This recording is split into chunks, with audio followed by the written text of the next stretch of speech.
Hello students, I am your teacher Dr. Satwinder Kaur. In today's lecture, I am going to teach you about the Mead's neoclassical model of growth.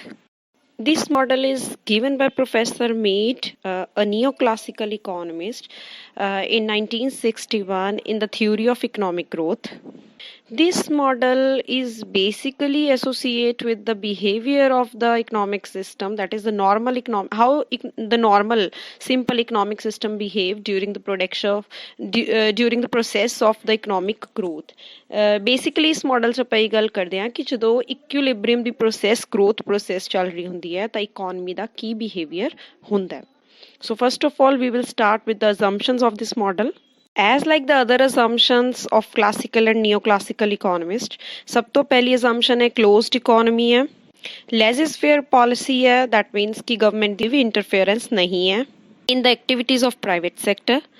Next, there is perfect competition, constant returns to scale operate ਕਰ ਰਹੇ ਨੇ. Country ਦੇ ਵਿੱਚ ਸਿਰਫ ਦੋ ਹੀ commodities produce ਕੀਤੀਆਂ ਜਾ ਰਹੀਆਂ ਨੇ, ਦੋ ਤਰ੍ਹਾਂ ਦੀਆਂ, that is the consumption goods and capital goods. Machines ਜਿਹੜੀਆਂ ਨੇ ਉਹ ਸਾਰੀਆਂ ਹੋਮੋਜੀਨੀਅਸ ਨੇ, ਮਤਲਬ ਕਿ ਜਿਵੇਂ ਅਸੀਂ ਲੇਬਰ ਦੇ ਬਾਰੇ ਗੱਲ ਕਰਦੇ ਹਾਂ ਕਿ ਲੇਬਰ ਦੇ ਵਿੱਚ ਕੋਈ ਵੀ ਡਿਫਰੈਂਸ ਨਹੀਂ, ਹੋਮੋਜੀਨੀਅਸ ਹੈ, ਇਸ ਤਰੀਕੇ ਨਾਲ ਇਹਨਾਂ ਨੇ ਮਸ਼ੀਨਸ ਨੂੰ ਹੋਮੋਜੀਨੀਅਸ ਲਿਆ. ਦੂਸਰੀ ਗੱਲ ਉਹ ਕਹਿੰਦੇ ਆ ਕਿ ਮਸ਼ੀਨਸ ਹੀ ਸਿਰਫ ਇਕੋਨਮੀ ਦੇ ਵਿੱਚ ਕੈਪੀਟਲ ਦੀ ਫਾਰਮ ਆ. ਦੈਨ ਲੈਂਡ ਤੇ ਲੇਬਰ ਦੀ ਪੂਰੀ ਤਰ੍ਹਾਂ ਯੂਟੀਲਾਈਜੇਸ਼ਨ ਹੋ ਰਹੀ ਹੈ ਤੇ ਕੈਪੀਟਲ ਗੁੱਡਸ ਤੇ consumption goods perfectly substitute goods ਨੇ. ਥਿਊਰੀ ਵਿੱਚ ਰਿਪਲੇਸਮੈਂਟ ਕਾਸਟ ਦੀ ਵੀ ਗੱਲ ਕੀਤੀ ਗਈ ਹੈ, ਦੈਟ ਇਜ਼ ਦ ਡੈਪਰੀਸੀਏਸ਼ਨ ਕਾਸਟ, ਜਿਹਨੂੰ ਆਪਾਂ ਕਹਿੰਦੇ ਹਾਂ ਕਿ ਡਿਊਰਿੰਗ ਦ ਪ੍ਰੋਡਕਸ਼ਨ ਪ੍ਰੋਸੈਸ ਜਿਹੜੀ ਹੈ ਹਰ ਸਾਲ ਕੁਛ ਮਸ਼ੀਨ ਦੀ ਜਿਹੜੀ ਹੈ ਉਹ ਡੈਪਰੀਸ਼ੀਏਸ਼ਨ ਹੁੰਦੀ ਹੀ ਹੁੰਦੀ ਹੈ, ਰਿਪਲੇਸਮੈਂਟ ਕਾਸਟ ਆਉਂਦੀ ਹੈ. Now we will start the explanation of the model. Mead ਦੇ ਅਕੋਰਡਿੰਗਲੀ ਇਹੋ ਜਿਹੀ ਇਕੋਨਮੀ ਜਿਸ ਵਿੱਚ ਇਹੋ ਜਿਹੀਆਂ ਸਾਰੀਆਂ ਜਿਹੜੀਆਂ ਅਬਵ ਐਕਸਪਲੇਨਡ ਅਜ਼ੰਪਸ਼ਨਸ ਨੇ ਹੋਣ, ਉਹ ਵੀ ਨੈਟ ਆਊਟਪੁੱਟ ਪ੍ਰੋਡਿਊਸ ਕੀਤੀ ਜਾਂਦੀ ਹੈ, ਉਹ 4 ਫੈਕਟਰਸ ਤੇ ਡਿਪੈਂਡ ਕਰਦੀ ਹੈ. ਫਰਸਟ ਫੈਕਟਰ ਹੈ K, ਸੈਕਿੰਡ ਹੈ L, ਥਰਡ ਹੈ N ਤੇ ਫੋਰਥ ਹੈ T. ਇੱਥੇ K ਦਾ ਮਤਲਬ ਹੈ total capital stock, net capital stock available in the farm of machines, ਮਤਲਬ ਟੋਟਲ ਮਸ਼ੀਨਰੀ ਦੀ ਗੱਲ ਕੀਤੀ ਗਈ ਹੈ. L ਦਾ ਮਤਲਬ ਹੈ ਟੋਟਲ ਲੇਬਰ ਫੋਰਸ ਦੀ ਗੱਲ ਕੀਤੀ ਗਈ ਹੈ, ਕਿੰਨੀ ਲੇਬਰ ਦੀ ਅਮਾਊਂਟ ਅਵੇਲੇਬਲ ਹੈ ਕੰਟਰੀ ਦੇ ਵਿੱਚ. N ਦਾ ਮਤਲਬ ਹੈ ਲੈਂਡ ਰਿਸੋਰਸਿਸ ਤੇ ਨੈਚੁਰਲ ਰਿਸੋਰਸਿਸ ਤੇ K ਦਾ ਮਤਲਬ ਹੈ technology, that is the state of technical knowledge. So equation ਹੁੰਦੀ ਹੈ Y, that is the net output will be equal to the function of K, L, N and T. Professor Mead ਦੇ accordingly ਜੇਕਰ N means land ਤੇ natural resources constant ਹੋਣ ਤਾਂ net output ਜਿਹੜੀ ਹੈ ਉਹ K, L ਤੇ T ਦੇ equal ਹੋਏਗੀ. ਸੋ ਇਸ ਨੂੰ ਵੀ ਇੱਕ ਇਕੁਏਸ਼ਨ ਦੇ ਨਾਲ ਐਕਸਪਲੇਨ ਕੀਤਾ ਗਿਆ ਹੈ ਕਿ delta Y, that is change in or increase in output, will be equal to ਵੀ change in K, that is delta K plus W delta L plus delta Y dash. ਤੇ delta ਦਾ ਮਤਲਬ increase ਜਾਂ change ਲਿਆ ਗਿਆ, VW ਦਾ ਮਤਲਬ ਇੱਥੇ marginal productivity ਲਈ ਗਈ ਹੈ ਤੇ ਵਾਈ ਡੈਸ਼ ਜਿਹੜਾ ਹੈ ਉਹ ਟੀ ਦੀ ਜਗ੍ਹਾ ਦੇ ਉੱਤੇ ਯੂਜ਼ ਕੀਤਾ ਗਿਆ. ਬੇਸਿਕਲੀ ਕਹਿਣ ਦੀ ਕੋਸ਼ਿਸ਼ ਕੀਤੀ ਗਈ ਹੈ ਕਿ ਸਾਲ ਦੇ ਵਿੱਚ ਜੋ ਐਨੂਅਲ ਨੈਟ ਆਊਟਪੁੱਟ ਦੇ ਵਿੱਚ ਰੇਟ ਵਿੱਚ ਚੇਂਜ ਆਏਗਾ, that is equal to the marginal productivity of the respected factors. ਇਸ ਦੇ ਬੇਸ ਦੇ ਉੱਤੇ the annual proportionate growth rate of the economy ਜਿਹੜੀ ਹੈ ਕੱਢਣ ਦੀ ਕੋਸ਼ਿਸ਼ ਕੀਤੀ ਗਈ ਹੈ. Delta Y over Y is equal to V K delta Y multiply by delta K over K plus WL over Y dot, that is multiply delta L over L plus delta Y dash over Y. So ਇਹ ਸਾਰੇ proportionate growth rate ਲਏ ਗਏ ਨੇ to express the proportionate growth rate of the output. ਅਗਲੀ equation ਦੇ ਵਿੱਚ ਇਹਨਾਂ ਦੇ ਲਈ ਅਲੱਗ ਸਿੰਬਲਸ ਯੂਜ਼ ਕੀਤੇ ਗਏ ਨੇ, ਜਿਵੇਂ ਡੈਲਟਾ ਵਾਈ ਓਵਰ ਵਾਈ ਦੀ ਜਗ੍ਹਾ ਦੇ ਉੱਤੇ ਸਮਾਲ ਐਲਫਾਬੈਟ ਵਾਈ ਯੂਜ਼ ਕੀਤਾ ਗਿਆ, PK ਓਵਰ ਵਾਈ ਦੀ ਜਗ੍ਹਾ ਤੇ U ਯੂਜ਼ ਕੀਤਾ ਗਿਆ ਹੈ. Proportional marginal product of labour ਨੂੰ ਐਕਸਪਲੇਨ ਕਰਨ ਦੇ ਲਈ ਜਿਹੜਾ ਕਿ WL ਓਵਰ ਵਾਈ ਸੀ ਉਸਨੂੰ ਉਸਦੀ ਜਗ੍ਹਾ ਤੇ Q ਯੂਜ਼ ਕੀਤਾ ਗਿਆ.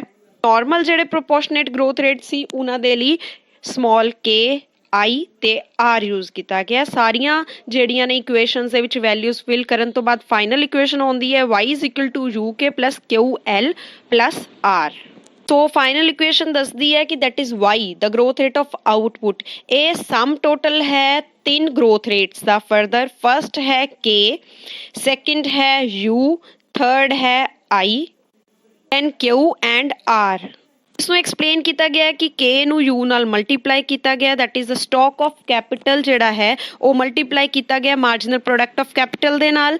ਦੈਨ ਇਸਨੂੰ ਪਲੱਸ ਕੀਤਾ ਗਿਆ ਗਰੋਥ ਰੇਟ ਆਫ ਪੋਪੂਲੇਸ਼ਨ ਆਈ, ਵੇਟੇਜ ਲਿੱਤੀ ਗਈ ਹੈ ਨਾਲ marginal product of labour Q ਦੀ, ਤੇ ਇਸਨੂੰ ਅੱਗੇ ਪਲੱਸ ਕੀਤਾ ਗਿਆ rate or growth rate of technology R ਦੇ ਨਾਲ। So this is a final equation y is equal to U K plus Q L plus R.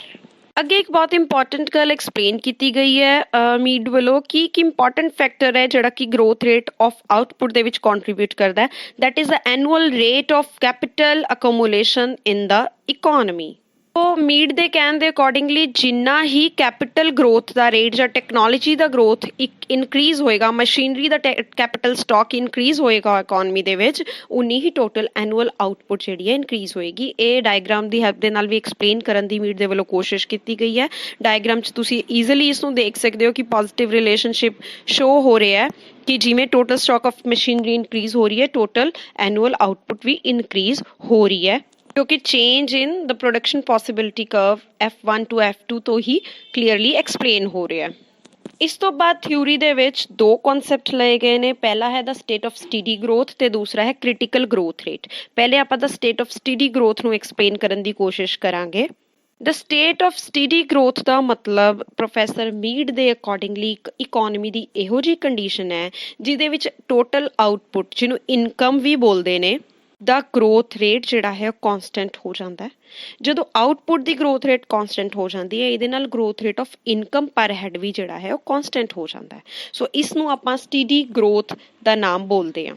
ਇਸ ਦੇ ਵਿੱਚ ਪੋਪੂਲੇਸ਼ਨ ਜਿਹੜੀ ਹੈ ਉਹ ਕੌਨਸਟੈਂਟ ਪ੍ਰੋਪੋਰਸ਼ਨੇਟ ਰੇਟ ਦੇ ਨਾਲ ਗਰੋ ਕਰਦੀ ਹੈ ਤੇ ਟੈਕਨੋਲੋਜੀਕਲ ਪ੍ਰੋਗਰੈਸ ਵਿੱਚ ਕੋਈ ਵੀ ਚੇਂਜ ਨਹੀਂ ਆਉਂਦਾ। ਸਟੇਟ ਆਫ ਸਟੀਡੀ ਗਰੋਥ ਨੂੰ ਮੀਡ ਨੇ ਤਿੰਨ ਕੰਡੀਸ਼ਨਸ ਦੇ ਨਾਲ ਐਕਸਪਲੇਨ ਕੀਤਾ ਕਿ ਜੇ ਤਿੰਨ ਕੰਡੀਸ਼ਨਸ ਪਾਈਆਂ ਜਾਣ ਤਾਂ ਸਟੇਟ ਆਫ ਸਟੀਡੀ ਗਰੋਥ ਹੋਏਗੀ।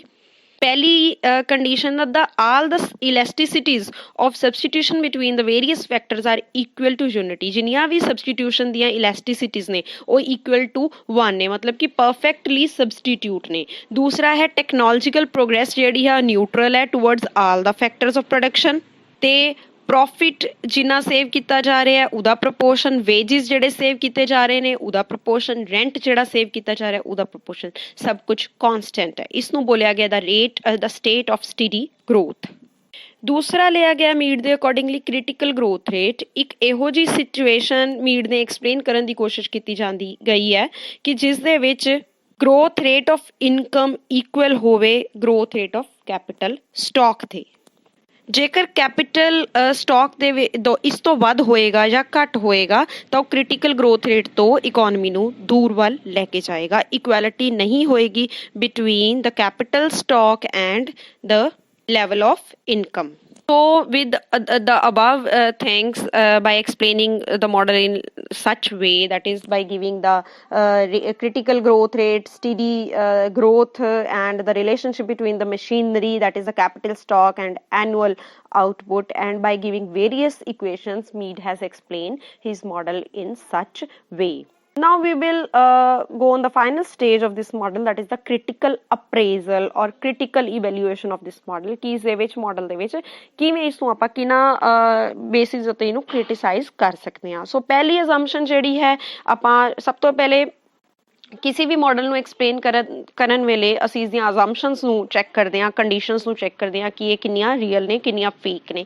ਸੋ ਪਹਿਲੀ ਅਜ਼ੰਪਸ਼ਨ ਅੱਜ ਦੇ ਟਾਈਮ ਤੇ ਕਲੋਜ਼ਡ ਇਕੋਨਮੀ ਦੀ ਨਹੀਂ ਐਪਲੀਕੇਬਲ ਹੁੰਦੀ, ਕਿਉਂਕਿ ਕੋਈ ਵੀ ਇਕੋਨਮੀ ਇਸ ਟਾਈਮ ਦੇ ਉੱਤੇ ਕਲੋਜ਼ਡ ਨੇਚਰ ਦੀ ਨਹੀਂ ਹੈ। ਲੈਜ਼ਿਸਵੇਅਰ ਪਾਲਿਸੀ ਜਿਹੜੀ ਹੈ ਉਹ ਕੇਨਜ਼ੀਅਨ ਦੀ ਗ੍ਰੇਟ ਡਿਪਰੈਸ਼ਨ ਦੇ ਬੇਸ ਦੇ ਉੱਤੇ ਆਈ ਹੋਈ book, that is a general theory ਉਸਦੇ ਵਿੱਚ ਉਹਨਾਂ ਨੇ ਬਹੁਤ ਕਲੀਅਰਲੀ ਐਕਸਪਲੇਨ ਕੀਤਾ ਕਿ ਗਵਰਨਮੈਂਟ ਦਾ ਕੀ ਰੋਲ ਹੈ, ਤੇ over the period of time ਆਪਾਂ ਨੇ ਦੇਖਿਆ ਵੀ ਹੈ ਜਿੰਨੇ ਵੀ ਫਾਈਨੈਂਸ਼ੀਅਲ ਕ੍ਰਾਈਸਿਸ ਆ ਰਹੇ ਨੇ, ਰਿਸੈਸ਼ਨ ਆ ਰਿਹਾ, ਉਹਦੇ ਵਿੱਚ ਗਵਰਨਮੈਂਟ ਦਾ ਬਹੁਤ ਵੱਡਾ ਰੋਲ ਹੈ। So legislative policy at present work ਨਹੀਂ ਕਰਦੀ। ਪਰਫੈਕਟ ਕੰਪੀਟੀਸ਼ਨ ਇੱਕ ਮਿਥ ਹੈ। ਇਸਦੇ ਸਾਰੇ ਫੀਚਰਸ ਜਿਹੜੇ ਨੇ ਉਹ ਰੀਅਲ ਲਾਈਫ ਦੇ ਵਿੱਚ ਦੇਖਣ ਨੂੰ ਨਹੀਂ ਮਿਲਦੇ। ਕੌਨਸਟੈਂਟ ਰਿਟਰਨਸ ਟੂ ਸਕੇਲ ਹਮੇਸ਼ਾ ਆਪਰੇਟ ਨਹੀਂ ਹੁੰਦੇ। ਇਨਕਰੀਜ਼ਿੰਗ ਰਿਟਰਨ ਤੇ ਡਿਕਰੀਜ਼ਿੰਗ ਰਿਟਰਨ ਲੌਂਗ ਰਨ ਦੇ ਬੇਸਿਕ ਫੀਚਰ ਨੇ। ਬੇਸਿਕਲੀ ਲੌਂਗ ਰਨ ਦਾ ਫੀਚਰ ਜਿਹੜਾ ਹੈ ਉਹ ਇਨਕਰੀਜ਼ਿੰਗ ਰਿਟਰਨਸ ਟੂ ਸਕੇਲ ਮੰਨਿਆ ਜਾਂਦਾ, ਜਿਹਦੇ 'ਚ ਆਪਾਂ ਬੋਲਦੇ ਹਾਂ ਕਿ ਲੌਂਗ ਰਨ ਐਵਰੇਜ ਕਾਸਟ ਕਰਵ ਜਿਹੜੀ ਆ ਉਹ ਐਲ ਸ਼ੇਪ ਵਿੱਚ ਆ ਜਾਂਦੀ ਹੈ ਮਾਡਰਨ ਇਕੋਨਮਿਸਟ ਦੇ ਅਕੋਰਡਿੰਗਲੀ।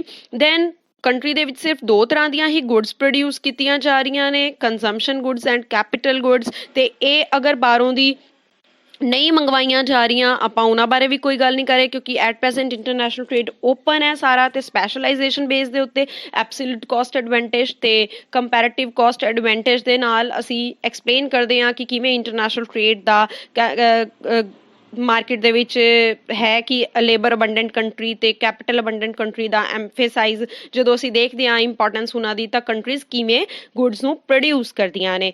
ਨੈਕਸਟ, ਮਸ਼ੀਨਰੀ ਕਦੀ ਵੀ ਹੋਮੋਜੀਨੀਅਸ ਨਹੀਂ ਹੁੰਦੀ। ਰਿਸਰਚ ਐਂਡ ਡਿਵੈਲਪਮੈਂਟ ਦੇ ਨਾਲ ਮਸ਼ੀਨਰੀ ਜਿਹੜੀ ਹੈ ਉਸਦੇ ਫੀਚਰਸ ਵੀ ਬਦਲਦੇ ਰਹਿੰਦੇ ਨੇ। ਈਵਨ ਕਿ ਸੇਮ ਮਸ਼ੀਨਰੀ ਵੀ ਹੋਮੋਜੀਨੀਅਸ ਨਹੀਂ ਹੁੰਦੀ। ਅਗਰ ਅਸੀਂ ਕੋਈ ਲੈਪਟਾਪ ਦੇਖਦੇ ਹਾਂ, ਕੋਈ ਵੀ ਕੋਈ ਨਵਾਂ ਫੋਨ ਵੀ ਤੁਸੀਂ ਦੇਖ ਲਓ, ਮੰਨ ਲਓ ਐਗਜ਼ਾਮਪਲ ਦੇ ਤੌਰ ਦੇ ਉੱਤੇ, ਉਹਦੇ ਵਿੱਚ ਵੀ ਸੇਮ ਫੋਨ ਦੇ ਵਿੱਚ ਕਈ ਨਵੇਂ ਫੀਚਰਸ ਜਿਹੜੇ ਨੇ ਐਗਜ਼ਿਸਟ ਕਰਦੇ ਨੇ। ਸੋ ਇਹ ਵੀ ਅਜ਼ੰਪਸ਼ਨਸ ਵੈਲਿਡ ਨਹੀਂ ਹੈ। ਫੁੱਲ ਯੂਟੀਲਾਈਜੇਸ਼ਨ ਆਫ ਰਿਸੋਰਸਿਸ ਉੱਥੇ ਹੀ ਫੇਲ ਹੋ ਜਾਂਦੀ ਹੈ ਜਿੱਥੇ ਫੁੱਲ ਇੰਪਲੋਇਮੈਂਟ ਦੀ ਅਜ਼ੰਪਸ਼ਨ ਬ੍ਰੇਕ ਕਰਦੀ ਹੈ, ਕਿਉਂਕਿ ਉੱਥੇ ਆਪਾਂ ਆਲਰੇਡੀ ਗੱਲ ਕਰ ਚੁੱਕੇ ਹਾਂ ਕਿ ਇਸ ਟਾਈਮ ਦੇ ਉੱਤੇ ਕੋਈ ਵੀ ਇਕੋਨਮੀ ਜਿਹੜੀ ਹੈ, ਕੇਨਸ ਨੇ ਗੱਲ ਕਹੀ ਸੀ ਕਿ ਫੁੱਲ ਇੰਪਲੋਇਮੈਂਟ ਇਜ਼ ਐਗਜ਼ੈਂਪਸ਼ਨ, ਹੈ ਨਾ, ਇੱਕ ਖਾਸ ਸਥਿਤੀ ਹੈ, ਹੋ ਸਕਦਾ ਕਿੱਥੇ ਹੋ ਜਾਏ ਵਿਰਲੇ ਕਿਸੇ ਕੰਟਰੀ ਦੇ ਵਿੱਚ। ਪਰਫੈਕਟ ਸਬਸਟੀਟਿਊਟ ਜਿਹੜੇ ਨੇ ਅਵੇਲੇਬਲ ਨਹੀਂ ਹੁੰਦੇ। 100% ਪਰਫੈਕਟ ਸਬਸਟੀਟਿਊਟ ਅਵੇਲੇਬਲ ਹੋਣਾ ਤੇ ਉਹ ਵੀ ਕੈਪੀਟਲ ਗੁਡਸ ਦਾ ਤੇ consumption goods the is not possible. Model ਦੇ ਵਿੱਚ ਕਿਸੇ ਵੀ ਇੰਸਟੀਟਿਊਸ਼ਨਲ ਫੈਕਟਰਸ ਦੀ ਗੱਲ ਨਹੀਂ ਕੀਤੀ ਗਈ ਡਿਵੈਲਪਮੈਂਟ ਪ੍ਰੋਸੈਸ ਨੂੰ ਐਕਸਪਲੇਨ ਕਰਨ ਲਈ। Social, cultural, political, institutional factors ਜਿਨ੍ਹਾਂ ਦਾ ਇਕਨੋਮਿਕ ਗਰੋਥ ਦੇ ਵਿੱਚ ਬਹੁਤ ਇੰਪੋਰਟੈਂਟ ਰੋਲ ਹੁੰਦਾ, ਇਹ ਆਸਪੈਕਟ ਨੂੰ ਮਾਡਲ ਦੇ ਵਿੱਚ ਇਗਨੋਰ ਕੀਤਾ ਗਿਆ। ਓਵਰਆਲ ਇਹ ਮਾਡਲ ਜਿਹੜਾ ਹੈ ਇੱਕ ਬਹੁਤ ਵਧੀਆ ਜਿਹੜਾ ਹੈ ਆਪਾਂ ਕਹਿ ਸਕਦੇ ਹਾਂ ਕਿ ਇਨੀਸ਼ੀਏਟਿਵ ਹੈ, ਬਹੁਤ ਵਧੀਆ ਤਰੀਕੇ ਦੇ ਨਾਲ ਇਹਨੂੰ ਐਕਸਪਲੇਨ ਕਰਨ ਦੀ ਕੋਸ਼ਿਸ਼ ਕੀਤੀ ਗਈ ਹੈ, ਪਰ ਇਸ ਦੇ ਵਿੱਚ ਵੀ ਕੁਝ ਕੁ ਕਮੀਆਂ ਹੈਗੀਆਂ ਨੇ।